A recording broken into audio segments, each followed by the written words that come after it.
त्या ठिकाणी हरिभक्त परायण सुदामदेव महाराज शास्त्री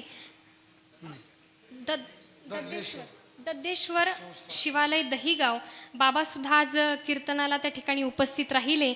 त्यांचे सुद्धा मनस्वी आभार त्या ठिकाणी मी व्यक्त करते. आणि त्याच पद्धतीने सर्वच आमचे गायनाचार्य असतील, आमचे आप्पा असतील, आमचे शिवाजी महाराज असतील, सर्वच टाळकरी मंडळी असतील, त्याच पद्धतीने सर्वच त्या ठिकाणी गायनाचार्य मंडळी असतील, हरी महाराज असतील, आदरणीय बाबा आहेत, त्याच पद्धतीने हार्मोनियम वादक असतील, आमचे मृदुंगाचार्य त्या ठिकाणी सर्व महाराष्ट्रातच नव्हे महाराष्ट्राच्या बाहेरसुद्धा ज्यांचं नाव आहे, आमचे गुरुबंधू ऋषिकेश दादा फटांगरे, आज त्यांनी मला साथ दिली.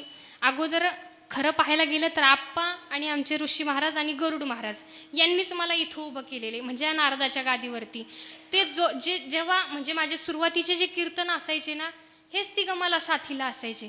पण जेव्हा दुसरे कोणी साथीदार असतील ना, तेव्हा मला दडपण यायचं, माझं कसं कीर्तन होईल. कारण त्यांनी मला फार साथ दिलेली आहे.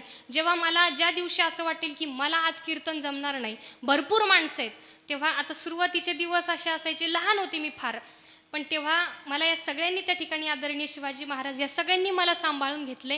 म्हणजे सगळी प्रेमाची माणसं आहेत. त्याच पद्धतीने आदरणीय ज्यांच्यामुळे मला इथे सेवा करण्याची संधी मिळाली, मोहन महाराज असतील, त्यांच्यामुळे मला सेवा करण्याची संधी मिळाली. आदरणीय टाळकरी मावशी असतील, विनेकरी बाबा असतील, तुळशीवाल्या मावशी असतील, आपले व्हिडिओग्राफर काका असतील, माझा आवाज तुमच्यापर्यंत पोहोचवण्याचं ज्यांनी काम केलं असे साऊंड सिस्टीमवाले दादा असतील, त्याच पद्धतीने जसं मला आप्पांनी आणि या सगळ्यांनी मला साथ दिली, त्याच पद्धतीने या नारदाच्या गादीवरती मला जिने उभं केले, माझी आजीसुद्धा इथं उपस्थित आहेत.